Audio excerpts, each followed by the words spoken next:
Office life কেমন যাচ্ছে? যাচ্ছে। 3টা অফিস সুইচ করে ফাইনালি এই জবটাতে আমি খুব শান্তি পাচ্ছি। ভালোই যাচ্ছে। ইরা, আমি তোর যোগে সরি বলেছি। বাবা খুশি হবেন জানলে। আসলে তুমি তুর্যকে সরি বলেছো? সরি বলার সময় ভেতরে একটু জ্বলন কাজ করছিল, কিন্তু বলে ফেললাম। আবার মানুষ সরি বলে ছোট হয় না। একটা মানুষ কখন বড় হয় জানো? কখন? যখন মানুষটা সরি বলতে শিখে। তুমি বড় হচ্ছ, দিন দিন বড় হচ্ছ।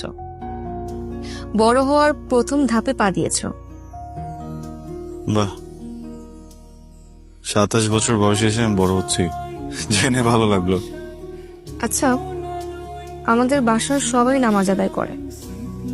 তোমাদের বাসার তুমি ছাড়া সবাই নামাজ আদায় করে। ছোট্ট একটা ছেলে ফায়াজ, সেও নামাজ আদায় করে। তুমি নামাজ আদায় করো না কেন? করবো করবো বলে করা হচ্ছে না। আমি চেষ্টা করবো এখন থেকে। সাহস করে একদিন 5 ওয়াক্ত নামাজ আদায় করো। নিজেকে নামাজি করার জন্য 1 মাস সময়